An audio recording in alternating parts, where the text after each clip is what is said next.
Você conhece aquele meme do garotinho do Sexto Sentido, em que ele fala, eu vejo pessoas mortas, com que frequência, o tempo todo? Então, eu escuto vozes. Com que frequência? O tempo todo.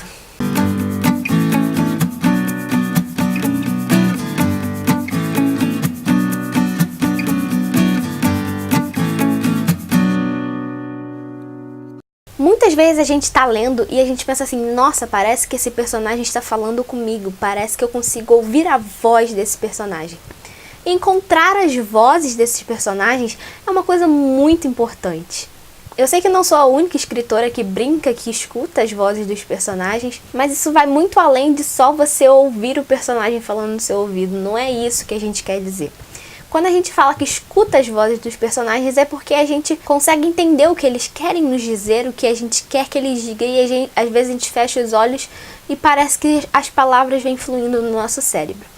E pra gente chegar a esse ponto, a gente precisa permitir que os nossos personagens conversem com a gente. Pra gente chegar a esse ponto, tem algumas coisas que a gente precisa identificar nos nossos personagens, que pra quem já viu o meu vídeo sobre planejamento de histórias que tá aqui no cardzinho, no izinho aqui de cima, eu faço isso de ouvir a voz do personagem, principalmente naquele momento em que eu faço a ficha do personagem.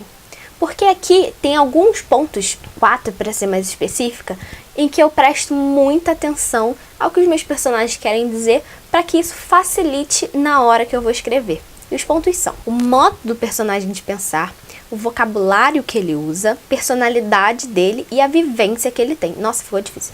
E a vivência que ele tem. Um livro que eu tive muita dificuldade em lidar com duas vozes muito diferentes que eu tinha era o Acima das Águas, primeiro livro da minha trilogia do Reino de Porto Lazuli.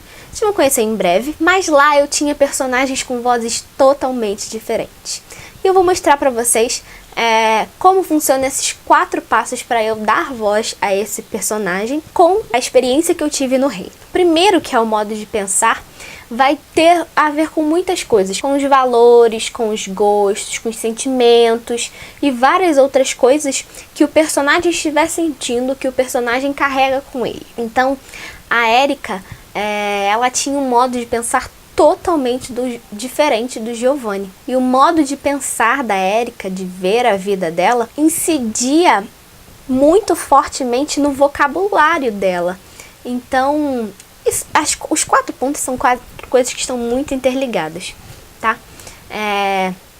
Por exemplo, se a gente for olhar a vivência que a Erika tinha, a Erika é uma personagem que ela é super carioca, ela viveu aqui no Rio de Janeiro há muito tempo. Ela tem essa vida de uma pessoa normal, comum, como qualquer outra. E aí, num determinado momento, alguém fala pra ela que ela é uma princesa. Então, como esse background e essa vivência que ela tinha acaba influenciando diretamente tanto no vocabulário dela, na forma que ela vai falar, nas coisas que ela vai fazer, como no modo dela de pensar e nas atitudes que ela vai tomar antes de decidir se ela iria ou não aceitar ir para Porto Lazuli, ser a rainha, ser princesa, aceitar ser quem diziam que ela era. E isso tem muita influência também da personalidade dela, de ser uma pessoa pra cima e que encara desafios, mas que é uma pessoa livre, espontânea. Isso é algo que vocês vão ver muito nesse primeiro livro, porque vocês vão sentir as reações dela para essa notícia nova, mas que vai ficar muito mais evidenciado no segundo livro, porque vocês vão ver o que acontece no final do primeiro, e todas as coisas que ela vai ter que encarar pro segundo. Então essas 4 coisas são o que regiam a Erika, a personagem, todas as atitudes que ela tinha que tomar. Já o Giovanni, ele tinha uma vivência, um background totalmente diferente do dela.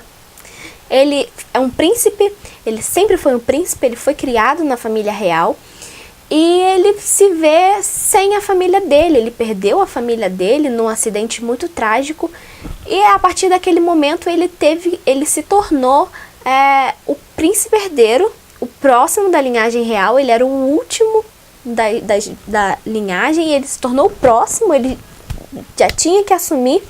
Logo em seguida que ele descobriu isso, ele descobriu que tinha uma outra pessoa na linhagem real que estava viva, mas que não sabia que era uma princesa e que estava perdida. Então todo esse caminho que ele fez de não ser rei, não esperar ser rei, ter que ficar à frente do país e depois passar isso para uma outra pessoa, porque ela estava à frente dele na linhagem real, tudo isso vai influenciar diretamente nas escolhas do Giovanni, nas coisas que ele vai fazer, nas decisões que ele vai tomar. E aí, somado a isso, por causa de todo esse background que ele tem, ele tinha um modo de pensar totalmente diferente da Erika. Ele tinha um vocabulário totalmente diferente da Erika.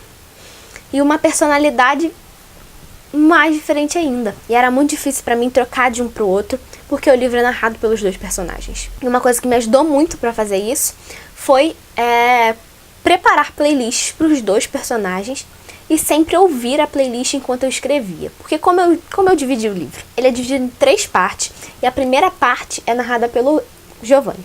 A segunda parte é narrada pela Erika. E a terceira parte eu vou mesclando um capítulo de cada. Então na primeira parte eu estava ali focada escrevendo o Giovanni. Ele tem uma linguagem mais densa, ele é um príncipe, ele é da realeza, ele toma decisões diferentes, o pensamento dele é diferente, a visão de mundo dele é diferente. E aí eu fui pra Erika, que é uma personagem muito mais divertida, extrovertida, que fala gíria, que tá muito mais na minha realidade do que um príncipe, claro. E aí depois eu tinha que alterar entre um e o outro. E aí pra eu conseguir fazer essa diferenciação, eu ia pros ritmos. Eu ouvia músicas mais animadas, mais pra cima, mais de dança, enquanto eu escrevia os capítulos da Erika.